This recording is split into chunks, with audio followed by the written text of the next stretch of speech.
7h44, a gente tem a alegria de receber em nossos estúdios da Nova Brasil FM, aqui no coração da capital federal, o presidente do Sindicato de Hotéis, Restaurantes, Bares e Similares aqui de Brasília, o Jael Silva. Bom dia, Jael, bem-vindo aqui ao Jornalismo da Nova Brasil. Bom dia, Diego, muito obrigado pelo convite. Bom dia, Ariane, muito obrigado. Não os conhecia pessoalmente, um prazer imenso estar aqui com vocês. O prazer é nosso. Jael, vamos começar falando das expectativas do setor para este ano de 2025. A gente já está trabalhando desde o dia 1º de janeiro, né? Só tem gente lá no Congresso que ainda não começou a trabalhar, Jael. Isso mesmo. Mas a gente está no rala desde o primeiro dia deste ano. Mas ainda dá para falar um pouquinho de expectativa do ano. Um setor que sofreu muito com pandemia. Ontem, inclusive, nós completamos 5 anos do início da pandemia da Covid-19.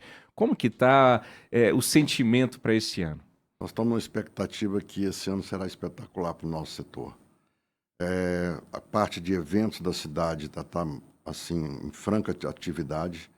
Brasília hoje é a referência nacional com a quantidade de eventos que acontecem na cidade. Isso traz um movimento muito forte para a rede hoteleira, para bares, restaurantes, a cidade inteira se movimenta, o comércio de uma maneira geral. E ontem mesmo nós lançamos um novo desafio aqui em Brasília, que é Brasília Mais Sustentável. É um projeto que o sindicato está adotando para transformar a Brasília numa cidade lixo zero, vamos dizer assim. E foi assim, uma receptividade muito grande. Nós estamos lançando aqui, falando para vocês em primeira mão desse projeto. Opa! É um projeto que nós queremos transformar Brasília na capital do lixo zero.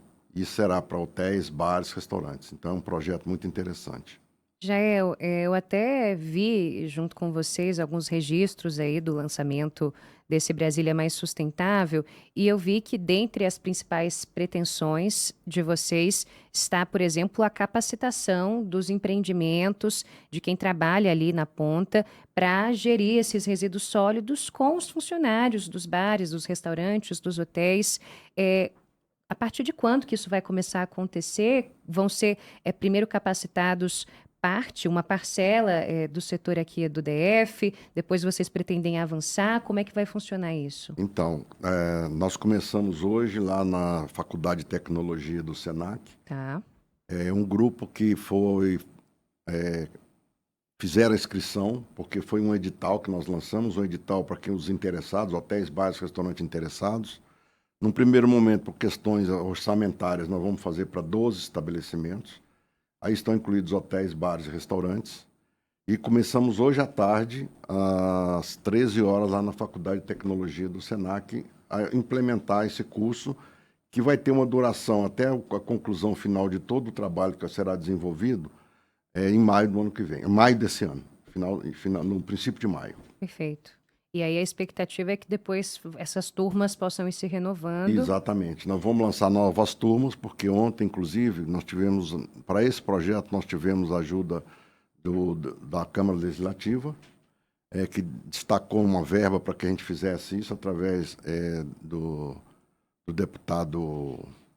Oh, meu Deus, falhou o nome dele, que daqui a pouquinho eu lembro. Tá bom.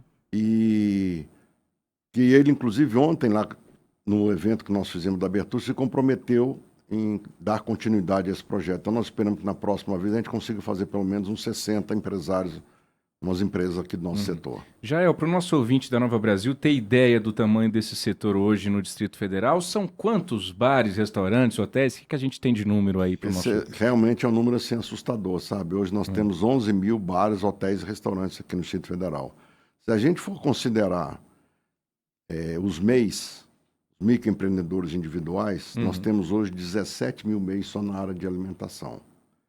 Então, assim, esses MEIs, eles complementam, de alguma forma, o setor, mas há uma controvérsia em relação a essas empresas de MEIs, porque elas acabam se transformando nas entidades, nas empresas, vamos dizer assim, irregulares. Tá. O que é o MEI? É o quiosque, talvez? Quiosque, o cara que vende na rua, monta uma banquinha. Certo.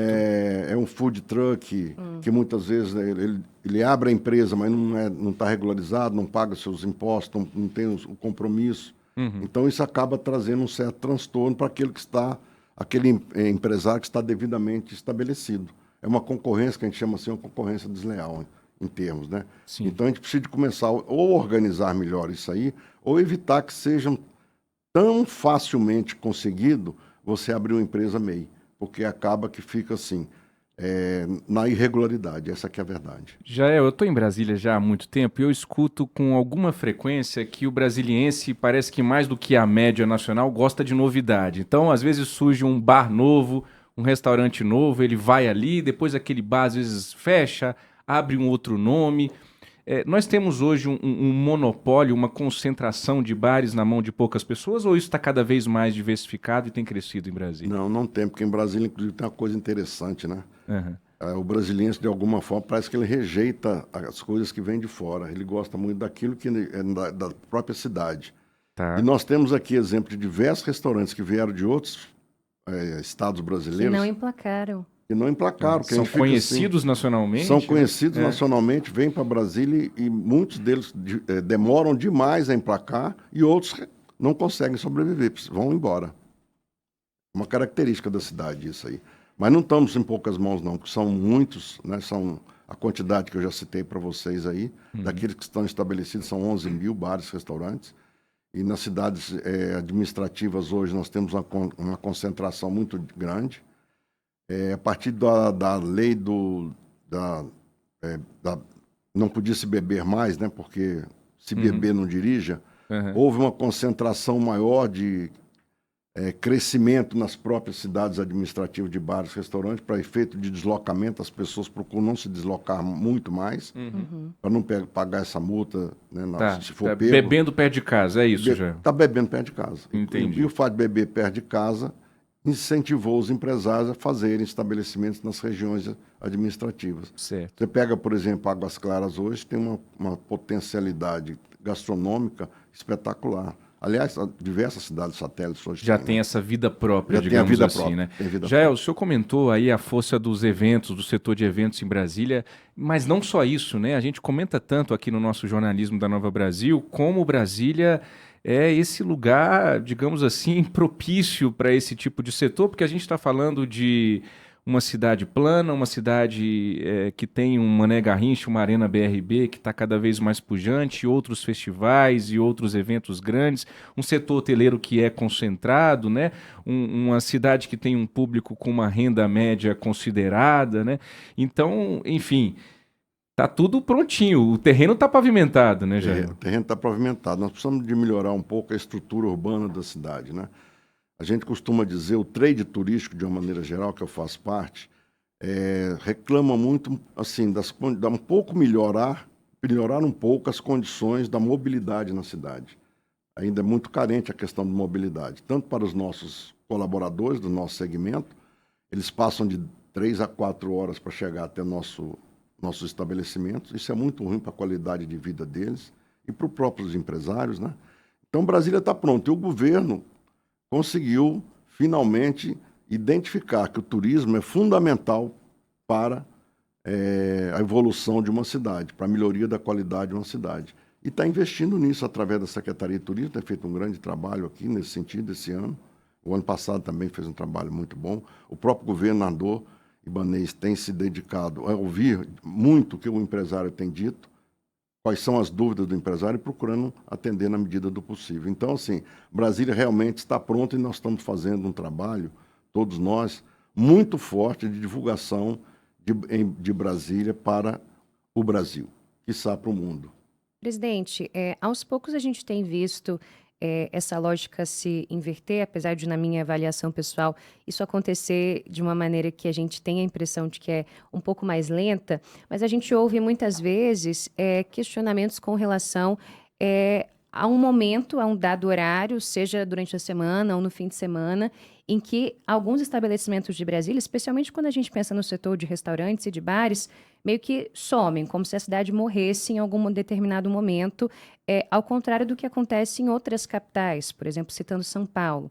Você falou sobre a questão de alguma dificuldade com a mobilidade. Eu ouvi uma vez de um empresário, de um dono de restaurante, que a dificuldade dele de estender o funcionamento do empreendimento dele dizia muito respeito à dificuldade de fazer com que esses funcionários pudessem ir embora tarde da noite, porque como voltar para sem casa, o transporte, exatamente, sem o transporte público, por exemplo, ele precisaria custear a ida de todo esse pessoal, esticando esse horário de funcionamento e a conta não fechava, e talvez isso, no caso dele, explicasse esse fechamento mais cedo. A gente tem a lei do silêncio, temos uma questão peculiar aqui em Brasília, que são os estabelecimentos que ficam nas quadras comerciais, mas coladinhos com as residências, enfim, o barulho.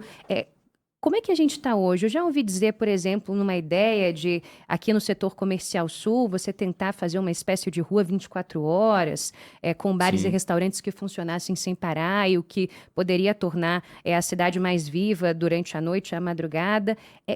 Há algum tipo de avanço na sua avaliação nesse sentido? Há uma possibilidade? Ou a vocação de Brasília é mesmo essa, de locais que acabam ali por volta das 11, meia-noite fechando, e as coisas se acomodam mais ou menos assim mesmo?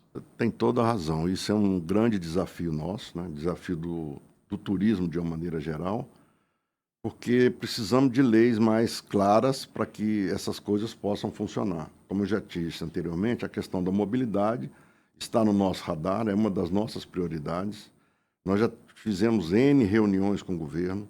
Tem uma solução que, em tese, seria uma solução que rapidamente seria passível de atender o nosso setor na questão da mobilidade. Está faltando ônibus para o funcionário voltar para casa? Por exemplo, é isso? por que esse metrô tem que fechar às 10 da noite, gente? Esse é um problema sério. Tá. Nós já fizemos várias reuniões com o governo, com o secretário da Mobilidade. Eles alegam que não tem capacidade de prorrogar o horário em 2 horas. Nós já falamos o seguinte, se conseguir prorrogar o metrô mais 2 horas, eu tenho certeza que a vida da cidade volta, em parte, a melhorar. E se nós conseguirmos alterar o que nós estamos tentando já há quase 10 anos, a lei do silêncio, que a lei do silêncio ela é inexequível para o nosso setor. Não tem como aplicar. Qual é o principal problema da lei do silêncio? O principal são os decibéis muito baixos, os critérios de fiscalização pelos órgãos responsáveis não estão cristalinos, não são transparentes, não são democráticos. Você tem uma ideia, ele nem se identifica, você não sabe que está sendo multado, ele passa lá, acha que tem alguma coisa errada com o aparelho, quando você vê, você está recebendo uma multa. Recebeu a multa, tá. Ele não é recebido, ele não quer ser recebido, com medo de represálias, não sei exatamente o quê. Então, esses dois aspectos aí, nós precisamos de mudar. E nós estamos tentando mudar isso e já está na nossa pauta também desse ano, tentar fazer isso. Já conversamos com o presidente da Câmara e ele se dispôs a abraçar essa questão da mudança da lei do silêncio. Espero que ele consiga. O deputado Wellington Luiz, né? Exatamente. Presidente da Câmara Legislativa, que inclusive escuta o nosso programa diariamente. Ele deve estar ouvindo a gente, viu, Jael? Tomara que esteja. Olha só, a gente precisa encerrar essa entrevista, mas antes disso eu queria deixar bem claro para o nosso ouvinte o quão importante é esse ponto que a Ariane Bittencourt traz aqui para essa nossa conversa, porque realmente isso é algo do dia a dia aqui do Brasiliense, Ariane, de sentar num restaurante, de vir um garçom, olha, a cozinha vai fechar, mas peraí, eu acabei de chegar. Isso quando não coloca a cadeira em cima da mesa na sua frente e você tá... Eu tô sendo expulso aqui do restaurante. E aí muitas vezes você acha que é culpa do restaurante, do empresário, e não necessariamente. Como eu trabalho na TV Record também, saio muito tarde... Você sai muito tarde, só tem McDonald's aberto, né, Ariane? Quase nada. No meu caso, isso é bem... se materializa, não encontro quase nada funcionando para conseguir fazer uma refeição, ou se eu quiser sentar em algum lugar ainda para encontrar alguém, amigos, enfim, não consigo. A vida noturna acaba... É difícil, tem pontos muito específicos que você consegue ir. E é isso, a gente está trazendo aqui esse jornal, essa entrevista eu estou adorando aqui como ouvinte, não como apresentador, viu, Jael? Isso aqui, como ouvinte, para mim está sendo importante porque a gente está trazendo um outro lado, tá abrindo aqui a cabeça da gente para refletir sobre isso, porque talvez o consumidor possa pensar, não, é simples, pega aí uma van privada, um ônibus privado e leva os funcionários para casa. Isso vai aumentar o preço da coxinha e do pastel que você está comprando, né? Muitos empresários já fazem isso, eles são obrigados a fazer isso, né? Quem fica até um pouquinho mais tarde, porque a partir da meia-noite não encontra mais ônibus, né? E aqui tinha aquela questão de uma época, foi implantado aqui o corujão, o famoso corujão. Então, o corujão não funciona, não existe o corujão, não existe, infelizmente. Nós temos feito essa reivindicação para o governo e estamos, assim, esperançosos que agora, nesse ano, a gente consiga resolver isso, que isso vai ajudar muito a gente poder prorrogar até um pouco mais tarde. Brasília, na verdade, é uma cidade de musical e uma cidade boêmia, a gente sabe disso. Cultural. Né? Sim. Cultural. E onde é que isso está acontecendo hoje? Em lugar nenhum, infelizmente. Muito bom no sentido, não muito bom o cenário, mas muito bom a gente falar sobre Sim, isso. precisamos falar mais, E muito obrigado por esse aspecto imagina, aqui, muito importante. Você ter levantado essa questão, viu? É isso aí, provocar a nossa audiência, autoridades, aí, atenção GDF, hein? Secretários, deputados distritais. A gente fala tanto em trazer vida para Brasília, respeitando a nossa forma de ser, mas trazer mais vida para Brasília, isso passa pelo setor de bares, restaurantes e hotéis. Jael Silva, muito obrigado pela presença, por essa conversa. Vai ter que voltar outras vezes, hein? Estou à disposição de vocês, algo que vocês quiserem. Muito obrigado pelo convite. Obrigada, presidente. Agora é 8 horas em ponto.